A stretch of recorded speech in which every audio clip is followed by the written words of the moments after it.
भगवते वासुदेवाय।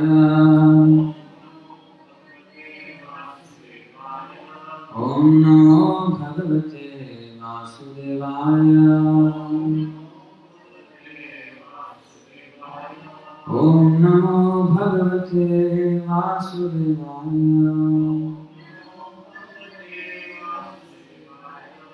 ओम अज्ञानतिमिरान्धस्य ज्ञानाञ्जनशलाकया चक्षुर्मीलितं येन तस्मै श्रीगुरवे नमः। श्रीचैतन्यमनोभीष्टं स्थापितं येन भूतले स्वयं रूपः कदा मह्यं ददाति स्वपदान्तिकम्। वन्देऽहं श्रीगुरो श्रीयुतापदकमलं श्रीगुरुं वैष्णवांश्च श्रीरूपं साग्रजातं सहगणरघुनाथान्वितं तं सजीवं साद्वैतं सावधूतं परिजनसहितं कृष्णचैतन्यदेवं श्रीराधाकृष्णपादां सहगणललिता श्रीविशाखान्वितांश्च। हे कृष्ण करुणा सिन्धो दीनबन्धो जगत्पते गोपेश गोपिका कान्त राधाकान्त नमोऽस्तुते। तप्तकाञ्चन गौराङ्गी राधे वृन्दावनेश्वरी वृषभानुसुते देवी प्रणमामि हरिप्रिये। वाञ्छाकल्पतरुभ्यश्च कृपासिन्धुभ्यैव च पतितानां पावनेभ्यो वैष्णवेभ्यो नमो नमः। नमो विष्णुपादाय कृष्णप्रेष्ठाय भूतले श्रीमते भक्तिवेदान्तस्वामिनिति नामिने। नमस्ते सारस्वते देवे गौरवाणी प्रचारिणे निर्विशेष शून्यवादी पाश्चात्यदेशतारिणे। जय श्री कृष्ण चैतन्य प्रभु नित्यानंद श्री अद्वैत गदाधर श्रीवासदि गौर भक्तवृंद। हरे Krishna Krishna Krishna Hare Hare Hare Ram Ram Ram Hare Hare. So thank you all for coming, and today's verse will be first chapter 26 through 28 verses. So 26.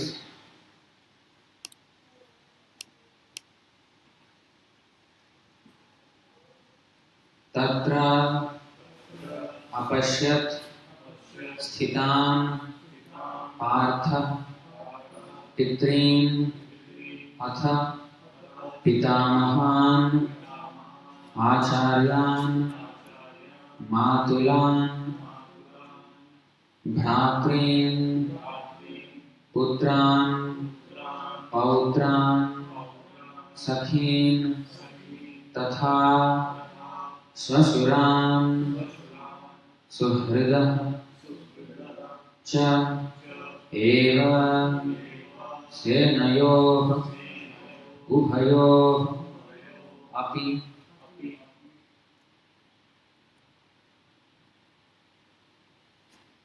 तत्रापश्यत् स्थितान् पार्थः पितॄन् अथ पितामहान् आचार्यान् मातुलान् भ्रातॄन् पुत्रान् पौत्रान् सखींस्तथा श्वशुरान् सुहृदश्चैव सेनयोरुभयोरपि. तत्रापश्यत् स्थितान् पार्थः पितॄन् अथ पितामहान् आचार्यान् मातुलान् भ्रातॄन् पुत्रान् पौत्रान् सखींस्तथा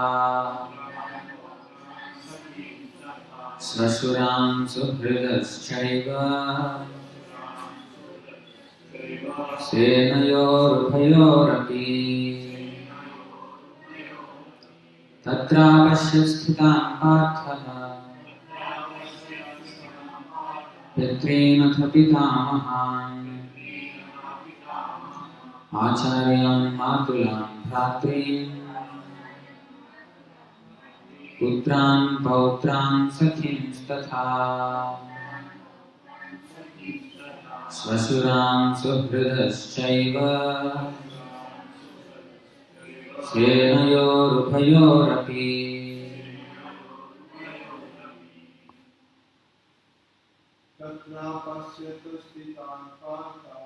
तत्रापश्य स्थितान् पार्थः पितॄनथ पितामहान् आचार्यान् मातुलान् भ्रातॄन् पुत्रान् पौत्रान् सखींस्तथा श्वशुरान् सुहृदश्चैव सेनयोरुभयोरपि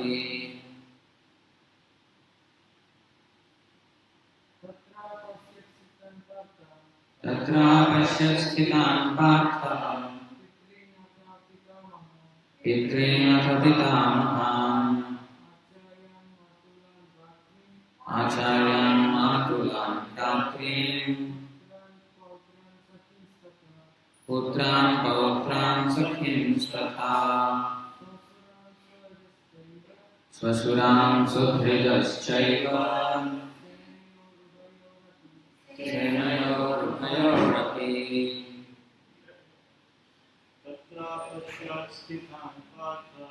तत्रापश्य स्थितान् पार्थः पितॄनथ पितामहान्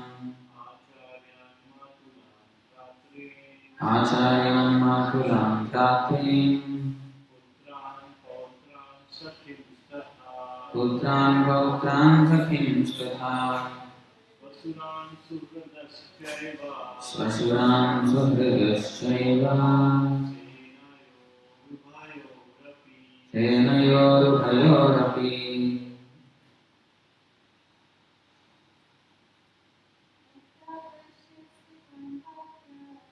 तत्रापश्य स्थितान् पार्थः पितॄनथ पितामहान् आचार्यान् मातुलान् भ्रातॄन् पुत्रान् पौत्रान् सखींस्तथा श्वशुरान् सुहृदश्चैव सेनयोरुभयोरपि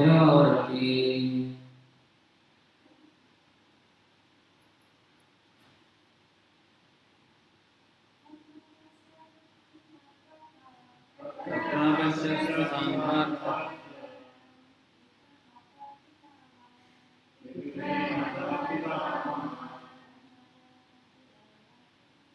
आचार्यान् मातुलान् भ्रातॄन् पुत्रान् पौत्रान् सखींस्तथा श्वशुरान् सुहृदश्चैव सेनयोरुभयोरपि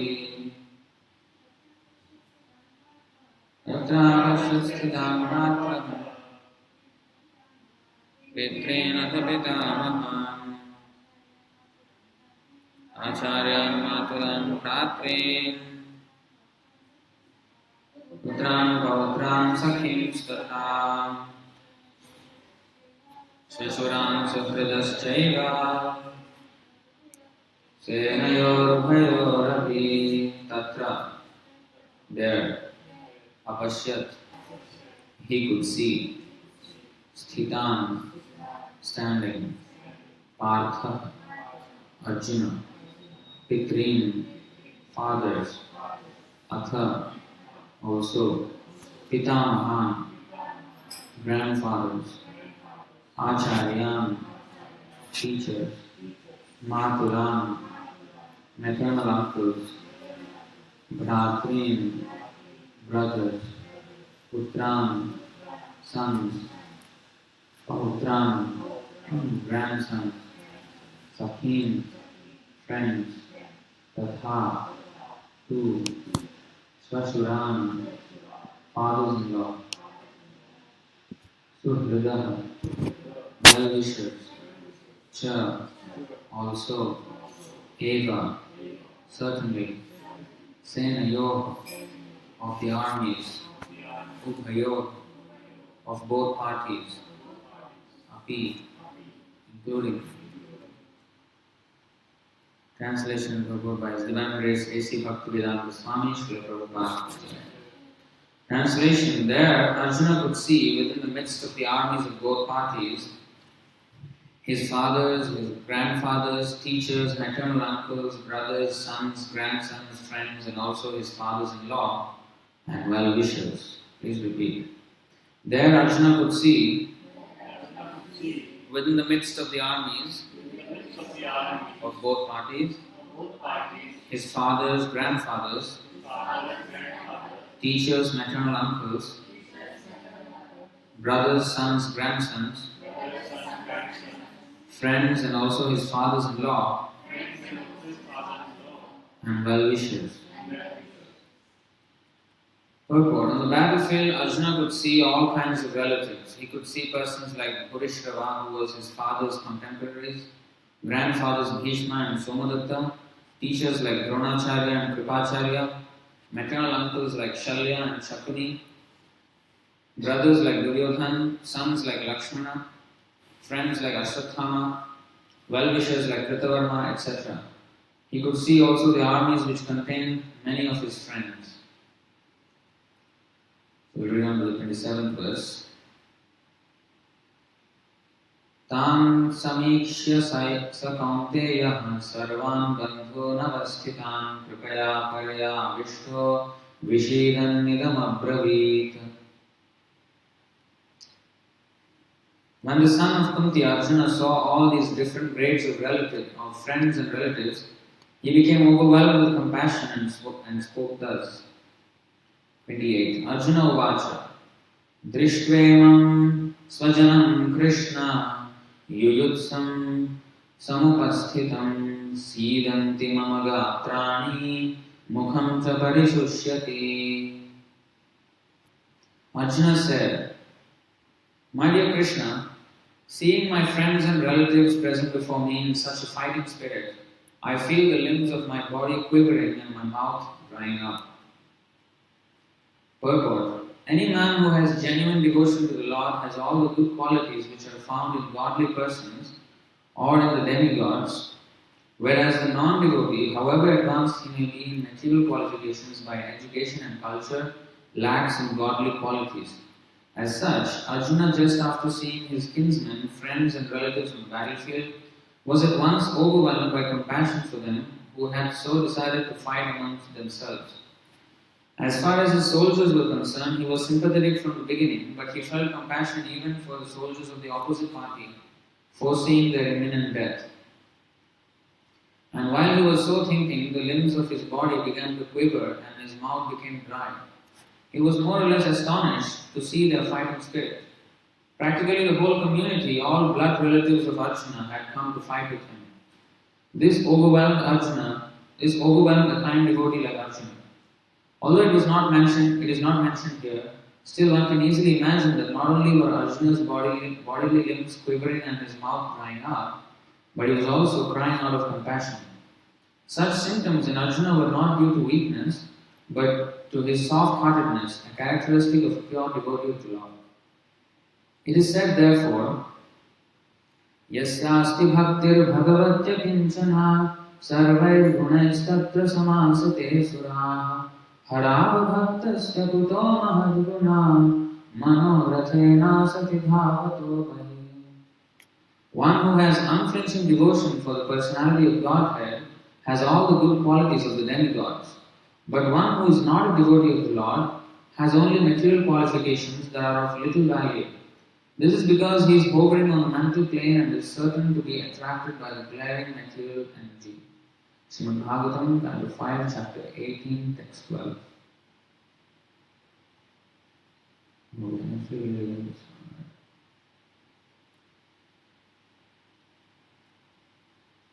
one. Well, I think we'll stop there. So, let's see what next week. So, very, very important verses.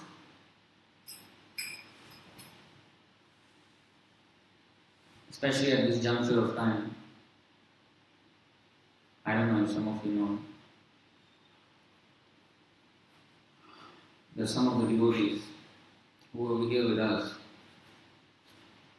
for many, many years. Out of not following properly, they have left. It's unfortunate. As Prabhupada said, many will come and many will go. But those who stay are fortunate. So some of them left. And now, actually they are attacking us on the internet. As we are speaking. So, quite sad to see. Because we have lived as devotees together for many, many years, over a decade at least. And now they're standing on the opposite side and want to attack us. In fact, this same dilemma happened when in ISKCON the bogus gurus were running their show in the 80s and they started to fall down. And thousands of devotees had to leave. They left because they were shattered. And then the devotees who were good friends for years and years together. And then here also in 1997, when we had to start with the Ritvik system of initiations, because the truth was revealed only in 1997 clearly. Until then, there were many untoward incidences in ISKCON. People were confused, devotees were confused. They did not know exactly what was happening and why things were going wrong, why things are not as when Prabhupada was around. And finally in 1997 when the truth came out, so we were among the first temples who actually switched over to this Ritvik system of initiations. So at that time, now we are only a few sitting here. Actually there were hundreds more who were trained by Srila Gopal Prabhu since 1975, 1977. So it's unfortunate that they all left. This is the influence of Kali Yuga. Kali means quarrel. This age is the age of quarrel. So they will be always fighting. But if we actually follow the same regulations and rules of the spiritual master, then we can actually stay united. Srila Prabhupada said, our movement, there is no power in the whole universe that can stop the progress of our movement.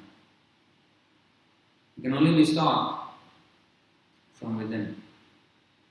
If we do not follow not only the rules and regulations, the Vaishnava etiquette. Many devotees are not even trained about Vaishnava etiquette. How to deal oneself among Vaishnavas. They treat Vaishnavas like, less than even karmis. And they think they can do anything. Somebody who has just come to this movement, they think suddenly that they are the most knowledgeable and most wise person in the universe, and start to criticize the devotees who have actually dedicated for decades together. That's a very, very regrettable situation.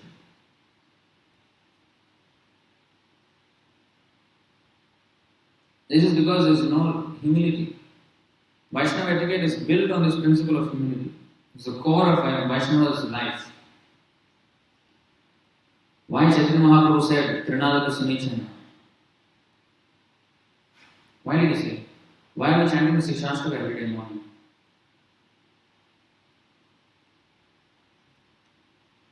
And those who are not coming for Mangalarati, you should start coming. Because unless we come for the morning Mangalarati, 5 o'clock, and the whole morning program, we won't be able to maintain spiritual strength. We will fall down, for sure. If you want to make it back to Godhead, you better be serious in the rules and regulations given by the spiritual master. And in the morning program, we chant the first song of the day is a glorification of the spiritual master.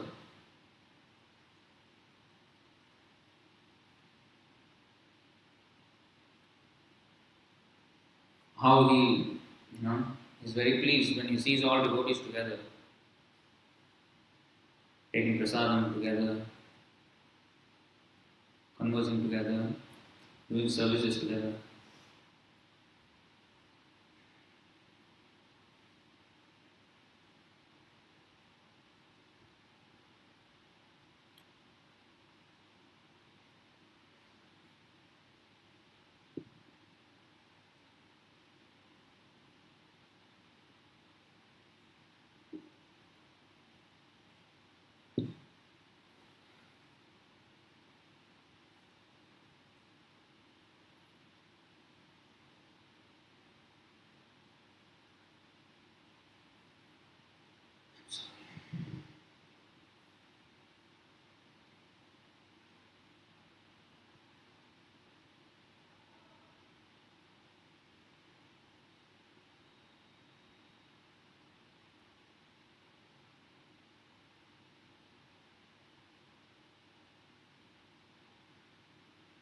Every day in the morning, we sing this song. And after Tulsi Puja, we actually chant the Sikshashtaka. There, Trinadata Sunichana. Why? Why Chaitanya Mahaprabhu said this? Because humility is the basis of character.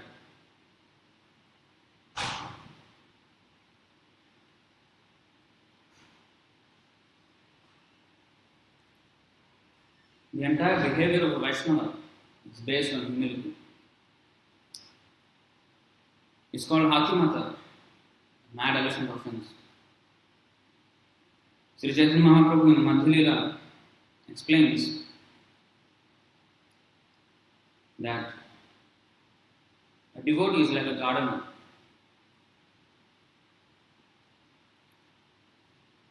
This Bhakti Lata, a Brahmanda Brahmita Konam Bhagyavanji.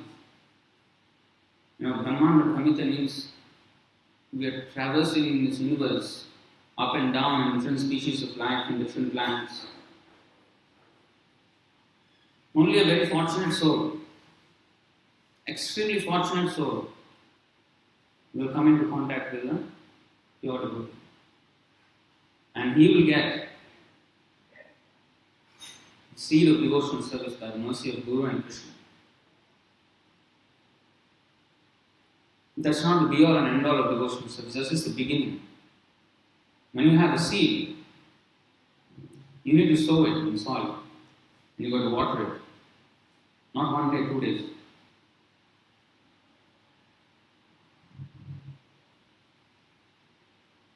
It's not even a lifetime's activity. It can, of course, one can become completely Krishna conscious in one moment. But now we're all sitting here.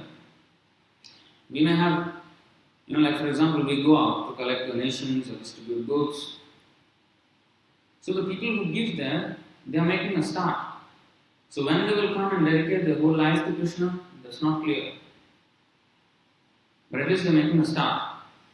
So now we are here sitting together and discussing Bhagavad Gita, Srimad Bhagavatam, and trying to follow, we have come in contact with a pure devotee who is an empowered representative of Krishna and who fulfilled the prophecy of Sri Chaitanya Mahaprabhu. It is not something ordinary that we have come to. We need to realize this.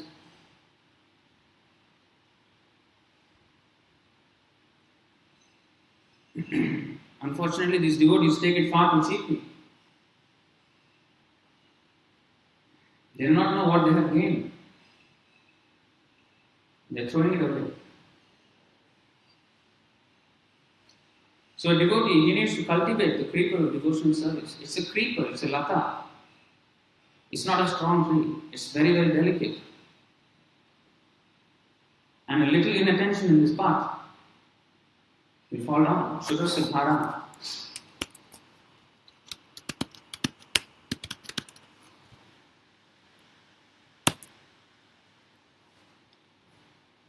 This is in the Katha Upanishad, first canto, third chapter, 14th verse. Uttishtha Jagrata Prapya Varan Nibodhata Shurasya Dhara Nishita Duratyaya Durgam Pathastat Kavayo Vadanti. Please wake up and try to understand the boon that you now have in this human form of life. The path of spiritual realization is very difficult. It is sharp like a razor's edge. That is the opinion of learned transcendental scholars.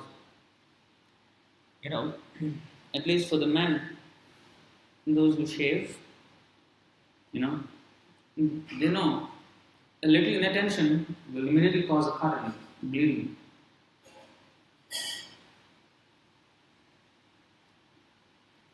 So this bhakti lata is a creeper. It's so fragile and delicate. And it can be watered if we are very, very careful. Just like a farmer, when he grows his crops, there will be so many weeds. Let's see what those weeds are. Because we need to understand the whole process of devotional service thoroughly. We cannot take this as a very light thing and throw it away and deal with devotees without any regard for their value.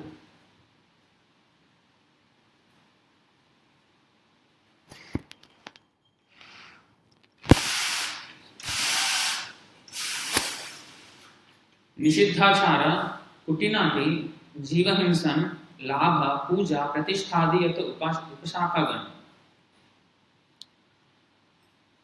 Some unnecessary creepers growing with the bhakti creeper are the creepers of behavior unacceptable for those trying to attain perfection. Unacceptable behavior, diplomatic behavior, animal killing, mundane profiteering, mundane adoration, and mundane importance. All these are unwanted creepers.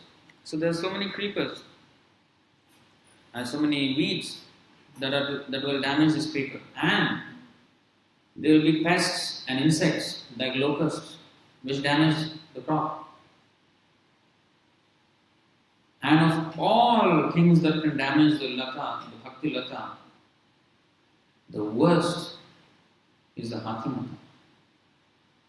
That is the mad elephant offense. Vaishnava aparadha. Offending devotees is the worst thing you can do. In fact, all other sins, no other sin is as great as offending a Vaishnava. No other sin in this world. But people who do not understand the value of Vaishnava, the community, the association of Vaishnavas, by associating with whom our millions and trillions of years worth of struggle comes to an end. Sadhu Sangha, Sarva Shastra Kwaya. Lava Matra means 1/11th of a second. If you associate with the sadhu, all perfection is there. And such sadhu Sangha We give up at the slightest disagreement. Gaur Kishore Das Babaji said, you know who Gaur Kishore Das Babaji is? You know who Gaur Kishore Das Babaji is?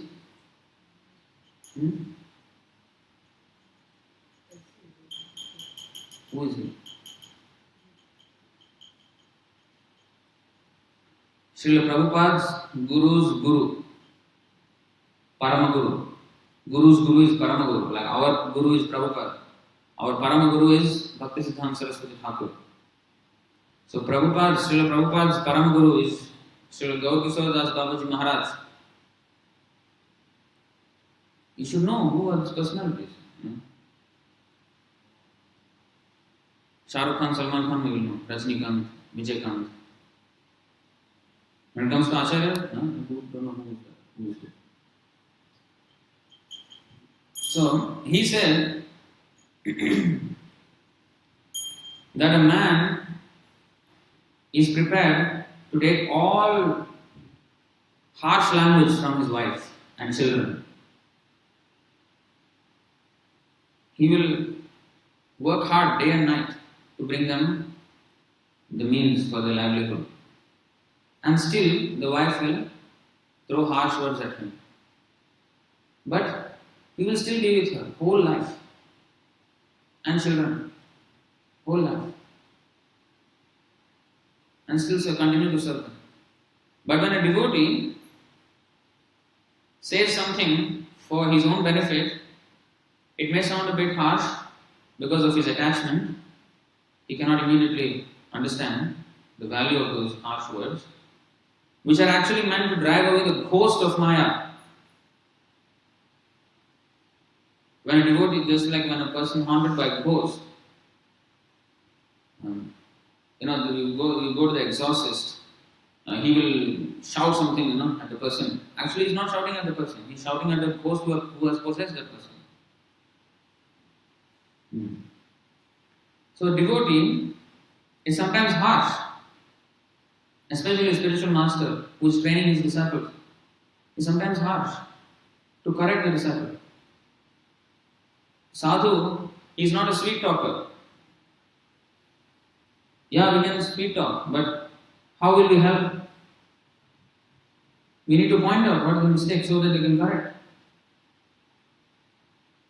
So therefore, Krishna and his pure devotee, they are said to be Vajradapi Kathora, Kusumadapi Kamala.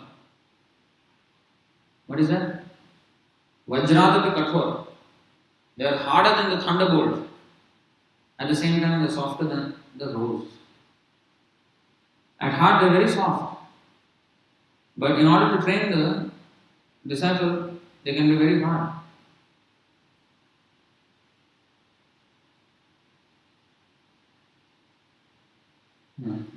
So when a devotee, sadhu, he speaks harsh words for one's own benefit, and that person makes him an enemy for his entire life. He will never want to see him again. But his wife is throwing much harsher words. No, that is love. You see how? Because of illusion, of Maya. And especially when one comes to devotional service, one has to be very, very, very careful of how he is associating with devotees. Don't take them cheaply. They are not ordinary people. It's not we are bragging about us. I am not a devotee at all. I am talking about dedicated devotees. I don't consider myself as such.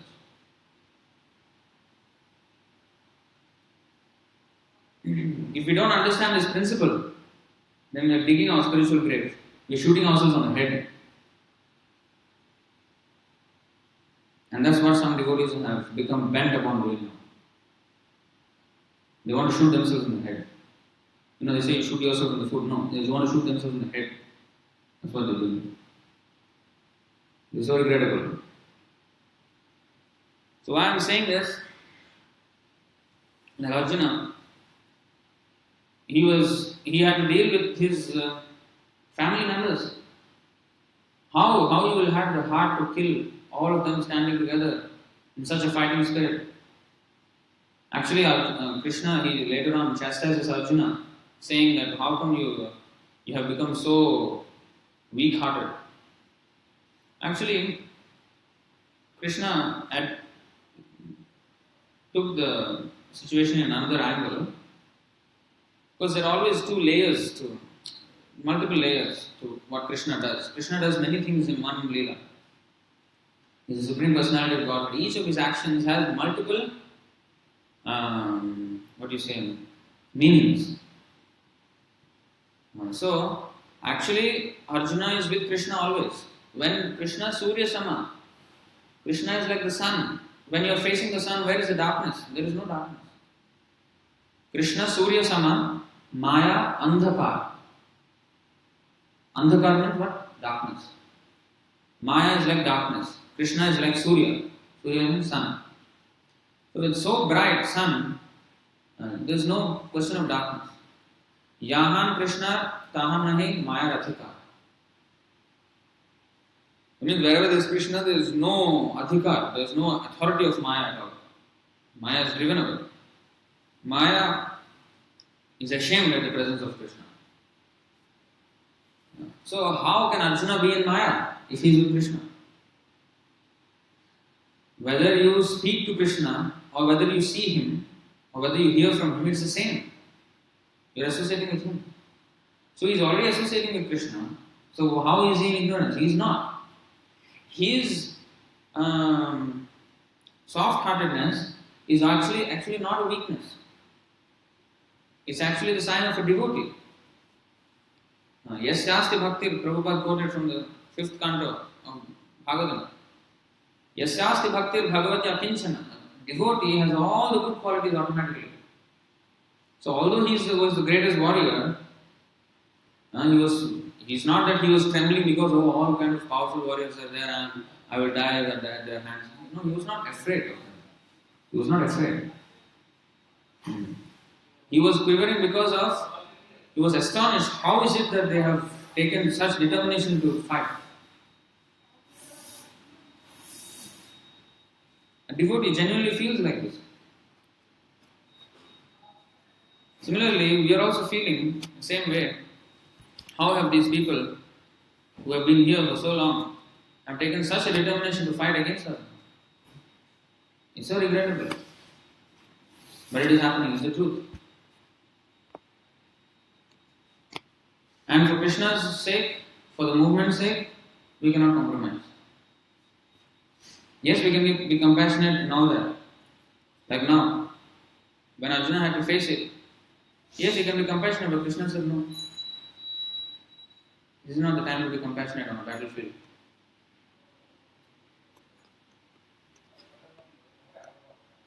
So,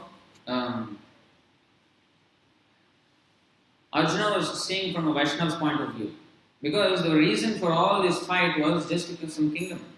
It was a materialistic desire. That's why it is said, especially in Kali Yuga, even for a coin they will fight, relatives and friends will kill each other. And actually we can see for money, how many problems happen in families, family feuds, just because of money. In India you can see, I think everywhere there is. This is so, and that was Dwapara Yuga. And for Arjuna, for Vaishnava like Arjuna, it is not a big reason to fight for. Actually, they don't care for anything in this world. They just do their Kshatriya duty as a duty. Not that I want kingdom, I want to be. No, it's not that I want to be. The request was at least give them 5 villages. These Pandavas, the 5. At least give them 5 villages because they are Kshatriyas. They must do their duty of Kshatriya, to rule. So how can you deny them their duty, their right of duty? That was the consideration. Then Duryodhana said, I will not give even that much land upon which you can put the point of the tip of the needle. How much land is required to accommodate the tip of a needle? That much also I will not give. You do what you want. That was Duryodhana's stand. And that's when war was inevitable. So why can't you give? Why can't you be liberal and give 5 villages at least? Actually, it was not. Duryodhana had no claim to the kingdom at all. It was entirely supposed to be the Pandavas' kingdom. But because of materialistic desire to overlord, they did not even see their own kinsmen, their own cousins, and they have brought everybody to the battlefield, all kinds of relatives and friends, without any consideration.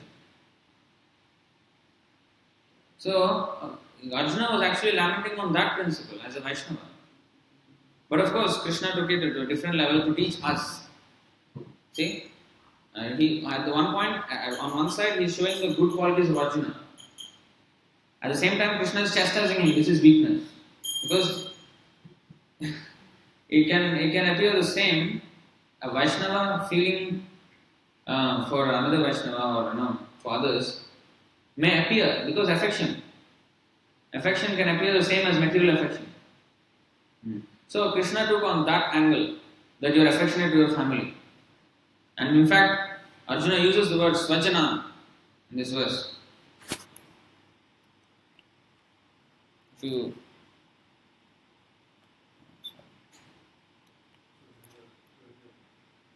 28, I think.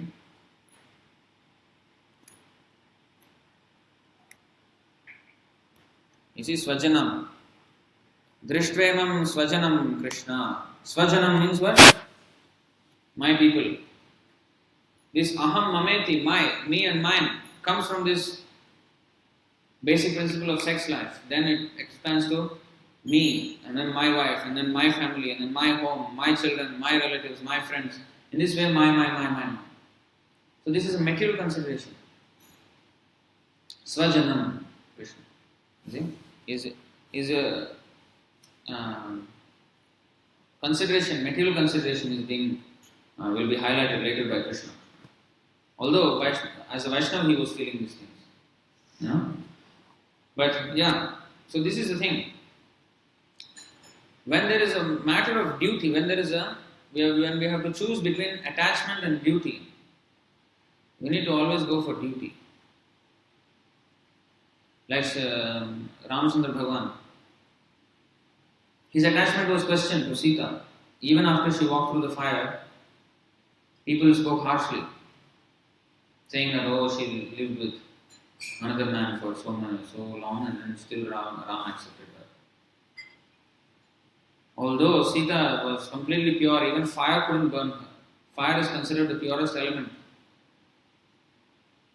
In fact, in the hospital they sterilize with fire. With fire can sterilize anything. So, it is considered very pure element, but Sita was so pure that fire couldn't touch her. She was not even touched by fire. She walked through the fire and nothing happened. Fire did not have the ability to touch her. Such was her purity of chastity of mind, of thought about Ramchandra. Still she was questioned. Her chastity was questioned. And Ram could have easily silenced that citizen. But still he banished Sita. Just to show in the future the king should be above suspicion.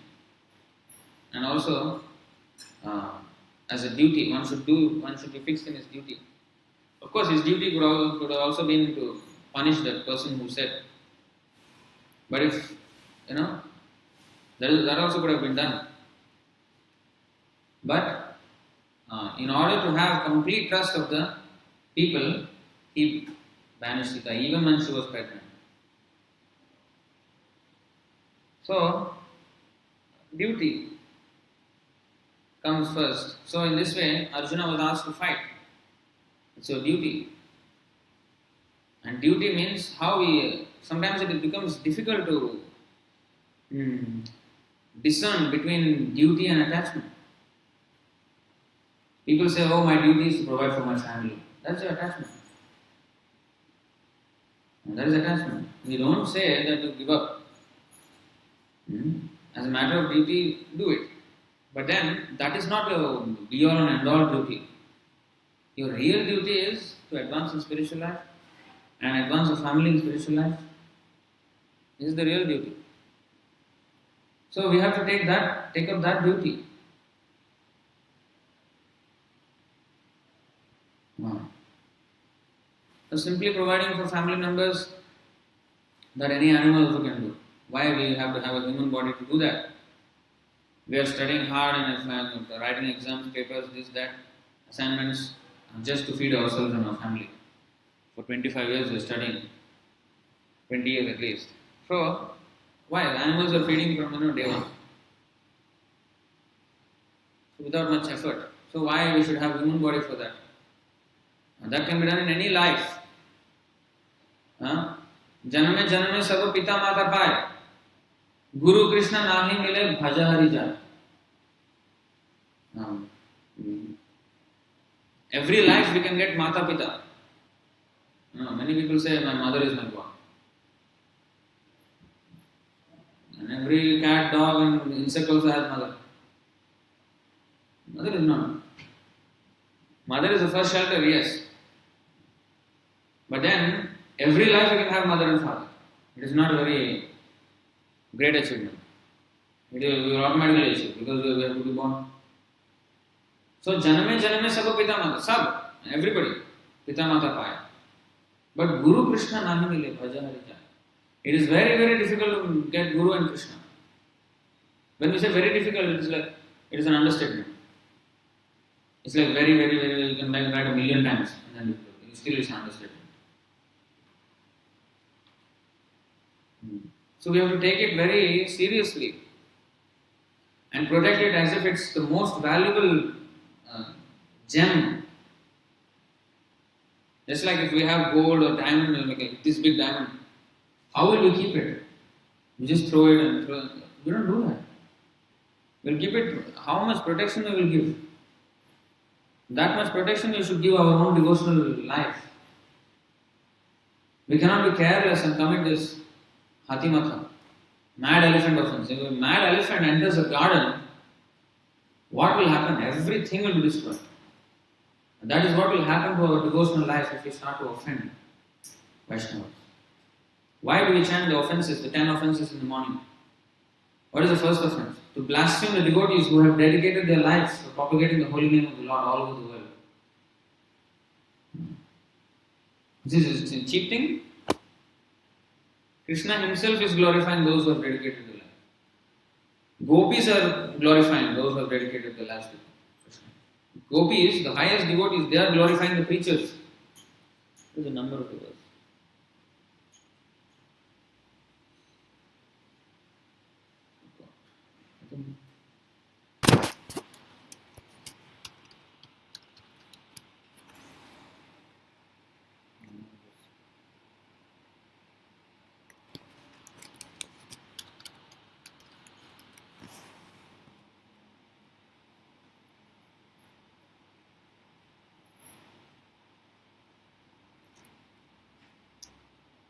I'm unable to find it at the moment.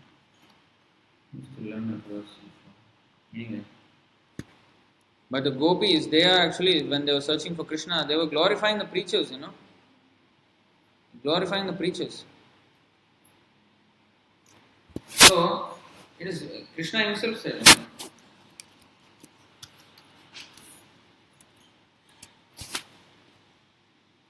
Ya idam paramam guhyam madbhaktesh abhidhasyati bhaktim mayi param vrita mame vaishyasti asamshaya. For one who explains this supreme secret to the devotees, pure devotional service is guaranteed and at the end he will come back to me. So whoever is preaching about Krishna is, pure devotional service is guaranteed and then they will come back to Krishna. And next verse he says, Nacha tasman manusheshu kaschin me priyakritta maha bhavita nacha me tasmat anyah priyataro bhuvi. There is no servant in this world more dear to me than he, nor will there ever be one more dear. Preacher is so dear to Krishna. So we should not blaspheme such devotees. The whole Chaitanya Charitamrita, Bhagavad Gita we are discussing now. It is the greatest book. It's so widely known. Matchless wisdom. But in the Vedic corpus of literature, especially in our Gaudiya Vaishnava Sampradaya. Gaudiya Vaishnava Sampradaya means what? The disciplic succession is starting from, coming down from Chaitanya Mahaprabhu. Gaudiya, Gauranga. We say Gauranga. Who is Gauranga? Chaitanya Mahaprabhu. Nityananda, Gaura Nityananda. Nitai Gauranga. So, Gaudiya means descending from his line. Brahma, Madhva, Gaudiya Sampradaya, Vaishnava Sampradaya. Ours is Gaudiya Vaishnava. So, especially in our Sampradaya, of course, Bhagavatam is available for every Sampradaya. So, Bhagavad Gita is actually the basics. It's the ABC of spiritual life. It is not, the very high level. It is actually basics. Then Bhagavatam is starting at the point where Bhagavad Gita ends. Krishna said in the final Bhagavad Gita, Sarvadharman Parityajya Mamekam Sharanam Vraja. Sarvadharman Parityajya. Every other religious process give up, surrender to me. And Bhagavatam starts at that point. Dharma Prodhita Kaitavotra. All kinds of cheating dharma. Cheating dharma means what? Anything that seemingly appears as dharma, but it does not take you to surrender to Krishna, is actually cheating dharma. They may be very religious, that if you are not surrendered to Krishna, that is cheating. Or if you are not coming to the point of surrendering to Krishna, then you are being cheated. Cheating religion. So, Dharma Prodhita Kaitava, that is the second verse of Bhagavatam. So, Bhagavatam is starting at the point where Bhagavad Gita has ended. And Bhagavatam is the Purana Amalam, the purest Vedic literature. Why purest? Because other Vedic literature are not pure. Pure in the sense, pure transcendental subject matter. Whereas in other parts of Vedic literature, there is Karma Kanda, Jnana Kanda, Upasana Kanda, where the Karma Kanda activities are mentioned, like sacrifices. Oh, you want to go to heaven, you want to enjoy with beautiful apsaras, you want to have nice gardens, you want to go, okay, you do this sacrifice. You want a beautiful wife, you want to do this one. You want a powerful kingdom, you do this sacrifice. So, for material benefit, religious processes are recommended. This is for a very, those who are not very broad-minded, less intelligent people. Because they are only wanting material things. Okay, never mind, you want material things. You do some yajna. Because in the yajna, when you do, means you are actually offering to Vishnu. Om Tad Vishnu Paramam Padam Sada Pashanti Surya. So, Vishnu is worshipped in the yajna. Yajneshwara. So, Lord Vishnu is worshipped. So, officially they are worshipping without devotion. They do not have really devotion. Devotion means they just want to serve Vishnu and nothing else. They don't want all this elevation to heavenly planets and all these things. They don't want. So, that is Karma Kanda activity. This is polluted. It's not pure devotional service. Then Jnana Kanda. Then there is speculative knowledge. Different philosophies. Like, the Shad Darshan. The 6 kinds of philosophies. The 6 different sages have, their own philosophies about what they think is the absolute truth. And of course, Nasa Vrishyaryasya Matam, it is said in the Mahabharata. Every philosopher will have his own philosophy. Otherwise, he is not reputed as a philosopher. If he copies another philosophy, you are copying his philosophy. You are a follower of him. But if I want to be recognized as a philosopher, I have to have my own philosophy. So, Nasa Vrishyaryasya Matam na bhinnam.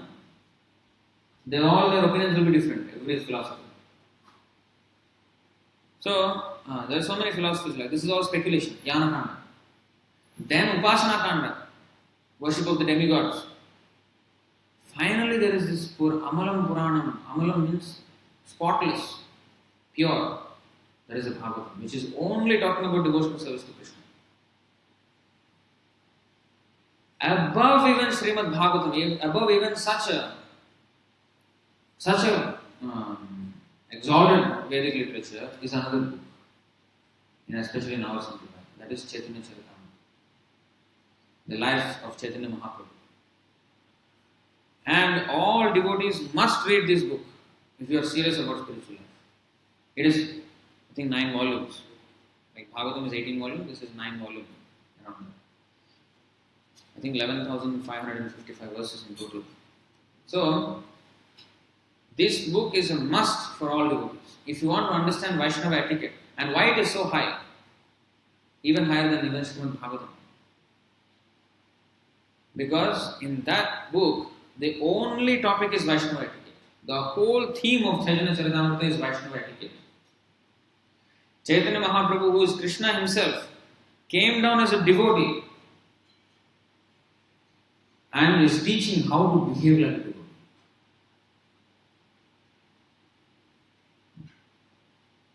So from his life we can understand how we should live as devotees. His ideal. He's showing.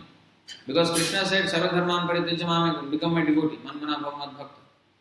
Bhava madbhakta, become my devotee. But people do not know how to become devotee.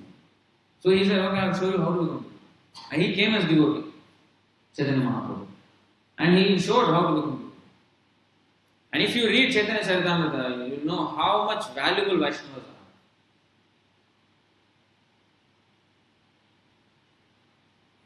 What to speak? This is something natural. Even when Jesus Christ came, his own followers, as Prabhupada said, he said, thou shalt not kill.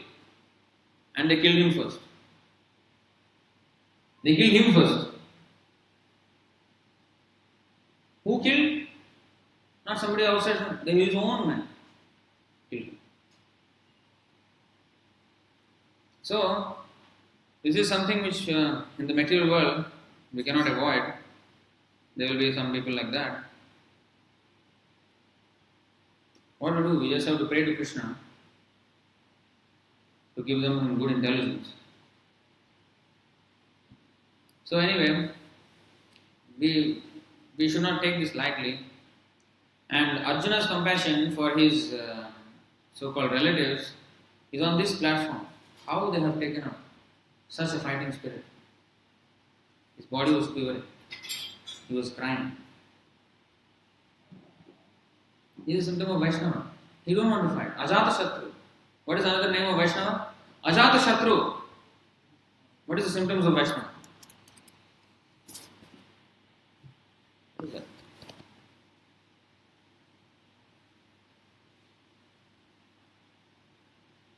Nothing but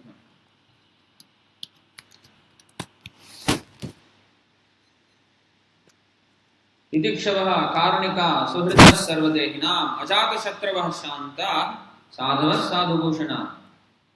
The symptoms of a sadhu are that he is tolerant, merciful and friendly to all living entities. He is tolerant and merciful at the same time. You know, like a tree. Chaitanya Mahaprabhu said, Taror apisahishnuna. Tolerate like a tree. A tree is undergoing a lot of weather conditions, extremes, and then, you know, sometimes people cut the trees, cut the branches. They say tree pruning. You know? It's very painful. At the same time, it's merciful, giving shade, giving fruits, giving flowers. And even you want to cut the tree, you want the axe, you're taking from me the wood. The tree is giving the wood also for the axe, the handle of the axe. And then with that axe, you cut the tree, only the same tree. So the tree is still tolerant and merciful. This is sadhu. And like Jesus, his own men killed him, but still he helped him. Prabhupada also. He was administered poison by his own disciples. But still he preached. He helped them, he guided them till his last breath. He never complained. Of course he said, somebody has poisoned me. And he, you know, Tamal Krishna, one disciple, he was asking him, because Prabhupada wanted to go on a bullock cart ride around Govardhan, Parikrama. He could not walk. His body is so frail, it's like just bones and skin almost. Last few days, if you see Prabhupada's video, he was carried on the palanquin. His face is all just like bones and skin, just like that.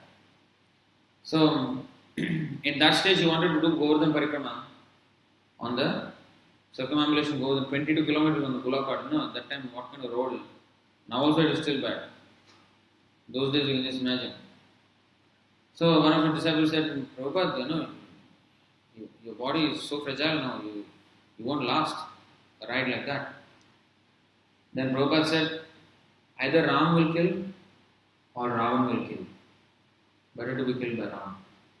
This is Maricha, who became the deer, the magical deer. Sita was attracted to the deer and it turned out to be the demon. And Ram went away and then Ravan came. So Maricha actually did not want to become the deer. But Ravan forced him. You have to become deer, otherwise I will kill you. Because Maricha already faced the arrow of Lord Ram before. And he was shot by the arrow of Ram and 800 miles he flew and fell into the sea. Because of the one arrow. The force of that arrow. So after that, Maricha became so fearful of Ram that anybody who speaks anything, if there is a Ra, somewhere Ra comes, the sound Ra comes, he already starts shivering. That much he was fearful of Ram. No, he really not really become devotee. He was afraid of Ram. But he was always constantly thinking like that of Ram. Of course, he was killed by Ram. Not killed by Ram also is not easy. So anyway, but the point is, when he actually was cornered by Ravan, Ravan was saying, you should go as a magical deer and then you get away Ravan out of the sight and I will capture Sita. Then he said, I don't want to be, I will be killed sure. I am already so afraid of him after that shot I got before. No, then Ravan said, if you don't go, then I will kill you. If you are afraid of death and you don't want to obey my order, then I will kill you now. Then he said, okay, now my death is sure. So either I will be killed by Ram or I will be killed by Ravan. Better to be killed by Ram. At least I get moksha. So in that way he went as a deer. So similarly, Prabhupada quoted that either Ram will kill or Ravan will kill. Better to be killed by Ram. That means if I die on the Govardhan Parikrama, if I die, that is better than being killed by here Ravan who is giving poison. Why did he say that then? Because somebody was giving poison. So, but still he preached. You see how merciful, tolerant, merciful. And Karunika, Suhrida. Suhrida means he is the most well-wishing friend of everyone. He always wants to do good to others. He doesn't want to do anything bad. He doesn't want to harm others. You know? In the Bhagavad Gita 12th chapter it is said, he who does not put others into difficulty, he is very dear to Krishna.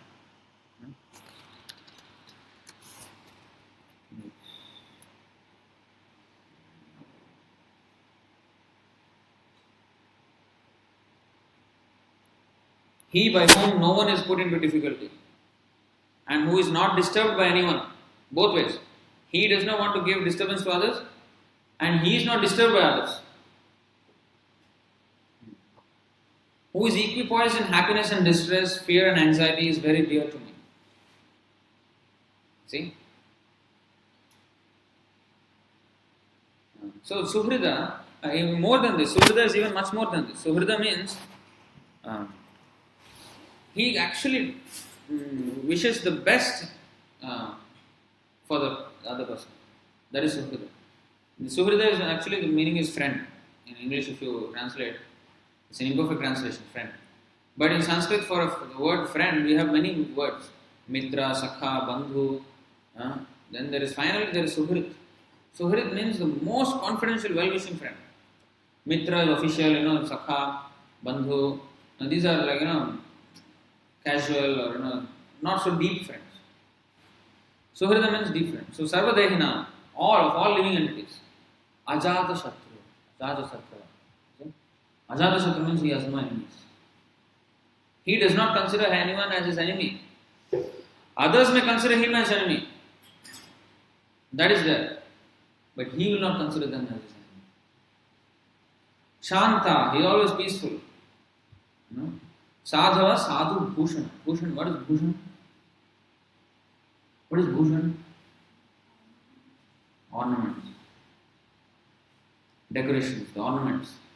These are the ornaments of a Vaishnava. Sadhu. Sadhu does not wear big ornaments. His ornaments are this. And they manifest in his behavior. Therefore, Chaitanya Mahaprabhu said,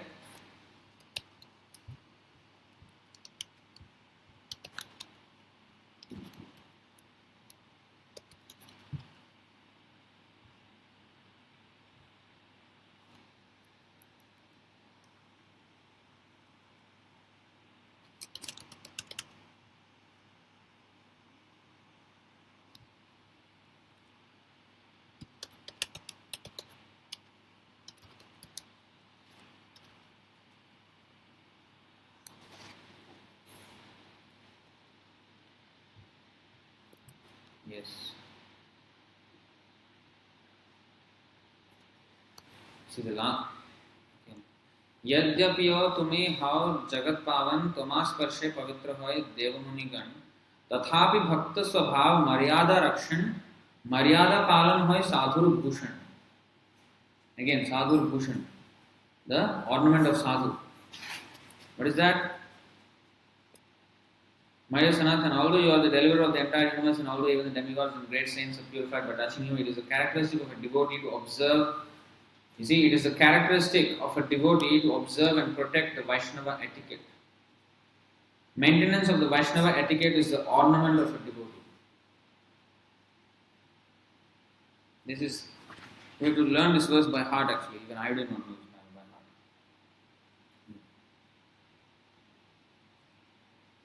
heart. Bhakta Swabhav Maryada Rakshan, Maryada Palan hai Sadhur Bhushan. Maryada Rakshan. We'll read again, because dull brain, it won't register. It is a characteristic of a devotee to observe and protect the Vaishnava etiquette. Maintenance of the Vaishnava etiquette is the ornament of a devotee. So if we maintain this, our spiritual life is safe. But if we take Vaishnavas too cheaply and deal with them and whatever, however we like, then we ask them for big trouble.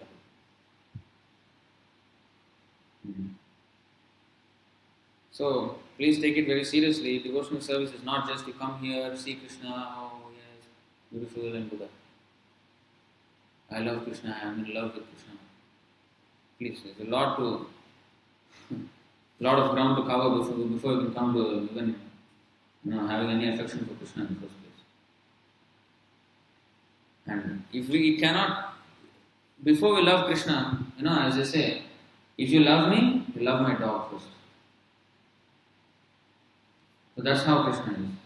If we want to love Krishna, love his dog first. And who is his dog?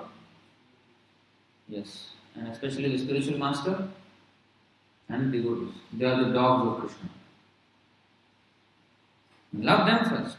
If you have no love for devotees, if you have no affection for them, sorry, Krishna is not even interested. A third class devotee always thinks what? What is this thing?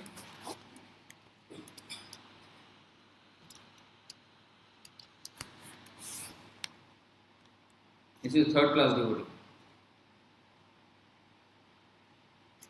A devotee who faithfully engages in the worship of the deity in the temple. He has a lot of respect for the Murti.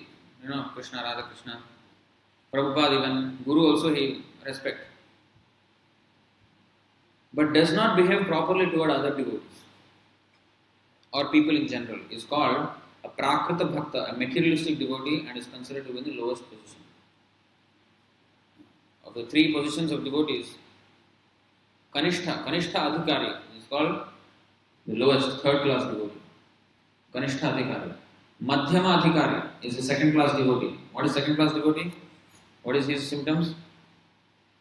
He is second class.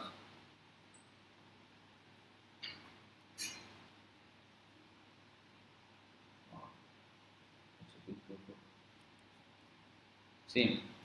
ईश्वरे तदधीनेषु बालशेषु द्विषत्सु च प्रेम मैत्री कृपोपेक्षा यः करोति स मध्यमा.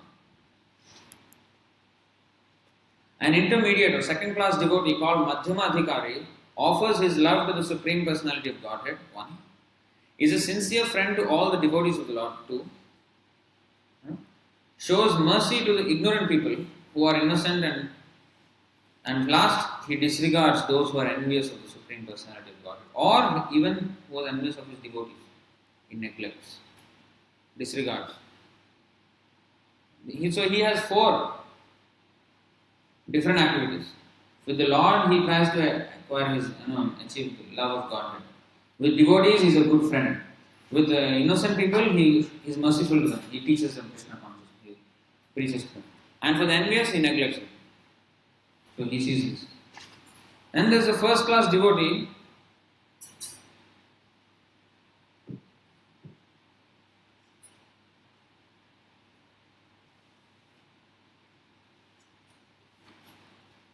सर्वभूतेषु यः पश्येत् भगवद्भावमात्मनः भूतानि भगवत्यात्मनि एष भागवतोत्तम भागवत उत्तम highest class devotee or uttamaधिकारी. The most advanced devotee sees within everything the soul of all souls, the Supreme Personality of Godhead, Sri Krishna. Consequently, he sees systematically everything in relation to the Supreme Lord and understands that everything that exists is eternally situated within the Lord. In fact, there are more things for a pure devotee. How he sees? He sees that everybody else is a devotee except me. He even sees the materialistic people as devotees.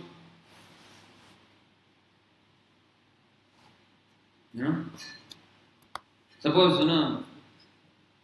like Prabhupada was saying, he was, I think, writing a letter, or was it a conversation? So, I think some devotees were writing to Prabhupada saying that from New York they wrote.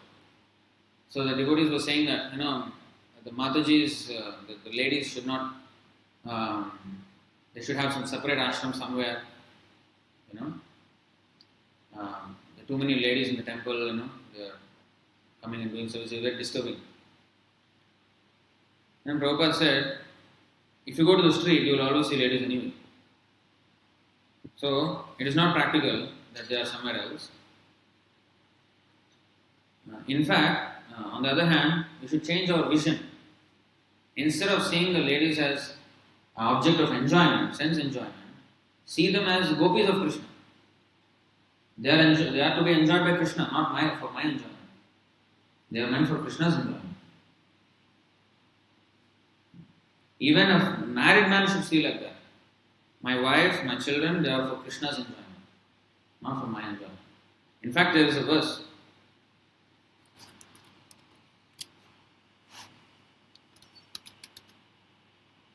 Prabhu was showing the other day.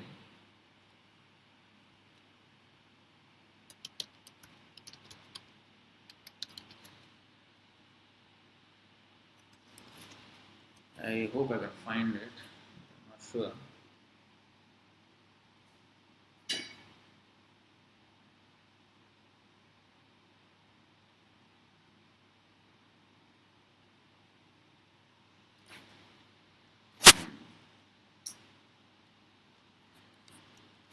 It is said that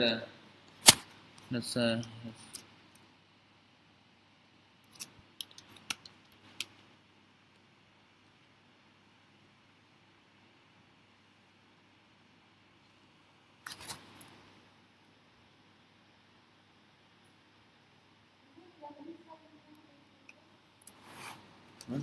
11, 17. Yes. This is the one? This is the one, correct. Thank you. So, Itham parimrishan mukto grihesh vatithi vad vasan na grihair anubandhyeta nirmamo nirahan kritaha. You see, deeply considering the actual situation, a liberated soul should live at home just like a guest, without any sense of proprietorship or false ego. In this way, he will not be bound or entangled by domestic affairs. See? So, he should not think that I am the owner of this house, this is my wife, this is my children. No. He should live there as a guest. And he should consider his family all as meant for Krishna's enjoyment, not for mine. So, Prabhupada was saying this. So, a pure devotee, although there are so many beautiful women or so many things, that are attractive to the senses. He sees everything in relation with Krishna. Although they are not, although the women may not be nowhere close to being as exalted as the gopis at all, they may be like anything, they may be even prostitutes. But a devotee sees them like that. Pure devotee. We cannot imitate this. Oh, suddenly, yes, very nice idea. From now on, I will see every woman as. Of course, we should pray to Krishna that we see like that. And if we actually pray to Srila Prabhupada and try to see like that, actually it will be very easy to control the mind. So everything is for Krishna. Everything he sees is like that. Naturally, it is not that he is trying to control his mind and seeing they are all gopis. No, actually, without any effort, he sees it like that. That is called Paramahamsa, pure devotee. So when we bow down, when we after Kirtan we bow down, what we say? Jayam Vishnupada Paramahamsa Parivrajaka Acharya. What were you saying? Do you even know what we are saying? Some magical words, some tongue twisters. No, they are very meaningful. Jayam Vishnupada Paramahamsa Parivrajaka Acharya Ashtotra Satyashri Srimad is divine grace. But A.C. Bhaktivedanta Swami Prabhupada. Why we say that? Paramahamsa Parivrajaka Acharya. Paramahamsa means who is actually on the level of first class devotee, but who has descended to the second class platform in order to preach. A first class devotee does not preach. Why? Because he sees everybody is devotee. Who can I preach? I am the lowest. A preacher means you should see that somebody is innocent. He does not know about Krishna. I must teach him. Unless you see that this person is ignorant of Krishna, you cannot preach. How you can preach to somebody who is a pure devotee of Krishna? Like, we go to Prabhupada and preach to him. Is that possible? Should we go to Prabhupada and preach to him? What preaching you will do to Prabhupada? Nonsense. So, a pure devotee, he thinks like that. Everybody is a devotee, what can I preach? I should learn from them. In fact, in Bhagavatam 11th canto, there is one chapter. How many gurus? 23 gurus. I don't know. Lost the count. Forgot. This person, he was seeing everything as a guru, bird, tree, everything was like the good qualities in all this, So how he's seeing, he's learning from everything. Wonderful chapter actually, very nice. In the 11th canto is there. So everything is seeing as a guru, everything is learning from him. So that is a pure devotee's vision. Just like you learn from the guru, a pure devotee thinks everybody is actually qualified to be my guru. Of course, he does not go and follow what the materialist. He sees it like that. So he does not preach. But when Krishna empowers such a pure devotee, then he descends. Not that he falls down. He is still in the Paramahamsa stage, but he behaves externally as a second class devotee. That is Parivrajaka Acharya. Parivrajaka Acharya means one who is a traveling preacher. He travels and preaches the message of Krishna. So unless you are acting on the second class platform, you cannot preach. And a third class devotee cannot preach. Because he himself don't know how to behave. You see the intricacies of devotees. Grades of devotees. Sometimes we ask people, Prabhu, distribute some books, maybe give some your friends or colleagues. Prabhu, nobody will listen to Prabhu. Why I cannot preach? Because I am third class. Some way will be there. I can preach, or if I cannot, at least bring them to the temple. I can do something to help them, or give them some prasadam. I should always be anxious. These people are there, they will go to hell otherwise. At least give them something. Book, or if they are interested in book, then bring them here. Or if they are not so interested, give them prasadam. Even though not interested also, devotee is more merciful than Krishna. Krishna says, you surrender to me and I will take care of you. Devotee will chase you. You don't want to surrender to Krishna, I will chase you and I will give you something, at least take Krishna. Just like Prabhupada said, the neighbors, devotees said, the neighbors are complaining, they are chanting too loud. Prabhupada said, our mission is successful. Because he heard it. If he is complaining, that means he heard the holy name. Our mission is successful. Whether he liked it or not, that's another thing. So devotee is so merciful that even the person is antagonistic. And still, although, ninth offense, preaching to the faithless is, offense. But sometimes devotee takes a risk and still preaches. Therefore, he is more merciful than Krishna. So, Ajata Shatru, he has no enemies, he sees everybody how to help them. And a second class devotee, preacher, he preaches. So at least Prabhupada said, you come to the second class platform. Don't imitate the first class, don't remain in the third class. Even if you have reached the first class stage, behave like a second class devotee. Don't be puffed up and show some suddenly ecstatic symptoms of crying and shivering your body, voice choking up. Don't show. That means it's a prostitute. Gaurkishore Babaji said, because some people want to show, they are so much in love with Krishna. Krishna chanting tears are coming out. Nowadays, it is one person is there like that on the Facebook from America. He's doing this, Canada or America. He's preaching ecstatic love. You cannot preach ecstatic love. It is a natural progression of one's devotion. You cannot say, you chant like this and the tears must come out. Train with tears for the tears to come out. What nonsense is this? But he is doing like that. And he has followers. I'm not surprised if I see a crazy person, but I am always surprised to see persons who are admiring that crazy person. That is most surprising to me. So, because of such sycophants, these guys actually exist. So, these people, one of his followers, a lady, she suddenly, one day, she opened her Facebook Live. Facebook Live opened, sitting in front of the laptop like this, took her to chanting back, Hare Krishna, Hare Krishna. Nonsense. In front of camera, showing to the whole world. What is that? That's not Vaishnava, that's prostitute. Gaurkishore Babaji said, just like a woman, a chaste woman, will always try to cover herself very carefully so that her whole body is covered.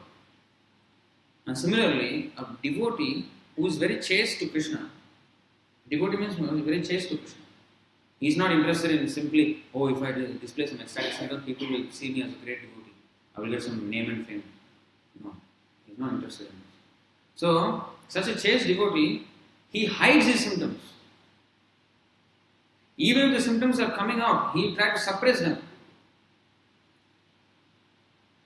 and continue with his service. There is a nice example in Nectar of Devotion. In Dwarka, I think, personal servant, Krishna's personal servant, he was waving Krishna with a chamra, the white fan. So as he was doing that, his body was shivering and his voice was choking up, and tears were flowing out. But he checked all the symptoms with great force and continued. Service is more important than to just show off my symptoms. So he doesn't want to. Devotee will always try his best not to exhibit those symptoms. Prabhupada also, you don't see him, occasionally, very rarely it did happen that Prabhupada actually, exhibited. So that is when actually they, lose control of their emotions, they're so ecstatic. So in this way, anyway, one must come to at least a second class platform in order to preach. If third class, we will just fight with devotees and then offend everybody and then our whole spiritual life is in ruin. And if you try to imitate the first class devotee, also fall down, become sahajiya. So you have to be second class devotee, behave like second class devotee. Even if one has achieved the first class platform, behave like a normal devotee. So take it very seriously, don't take it very lightly, it is not a cheap thing. So of course, it is regrettable that some devotees are behaving like this. We can't do much about it, but it's sometimes painful. So any questions or comments on this topic? What is the number? 31.9. Seeing 33.9.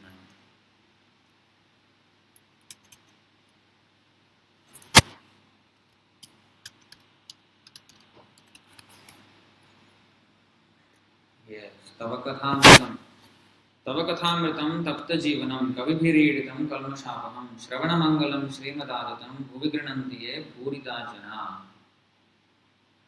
This is the verse where gopis are glorifying the preachers. The nectar of your words and the descriptions of your activities are the life and soul of those suffering in this material world. These narrations, transmitted by learned sages, eradicate one's sinful reactions and bestow good fortune upon whoever hears them. These narrations are broadcast all over the world and are filled with spiritual power. Certainly those who spread the message of Godhead are most beneficent. The gopis are thinking of preachers. Just imagine the position of preachers, not ordinary. It's not. Don't ever take it like that. And you're just ruining the whole spiritual life. So any other questions?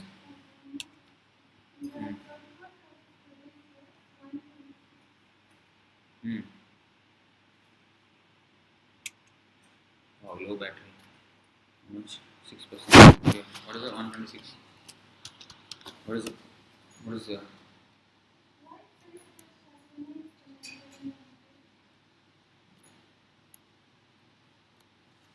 Yeah, Shakuni is the brother of Gandhari.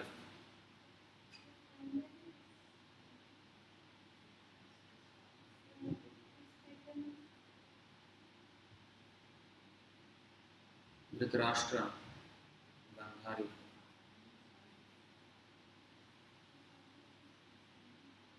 Maternal.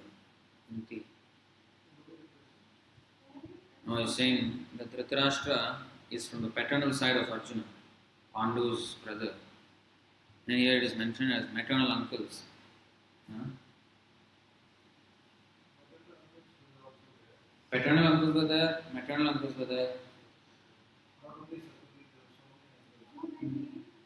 No, it's a purport, the name is mentioned there. Maternal uncles like Shakuni and... Shakuni was maternal uncle for Duryodhana. Maybe that's why. Yeah, that is a point as well. Actually, it is actually a maternal uncle. It's not a paternal. Because Gandhari is like a mother. And mother's brother is maternal uncle. It is not paternal. But here it's given Maternal. No, I was also confused when she said that. So actually it is maternal. Because Gandhari is like the mother of the Pandavas as well. So in that way, yeah, it's maternal. So what else?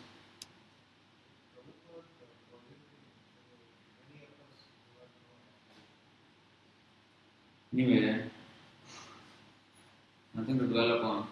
Just like Prabhupada said, his guru is also poison.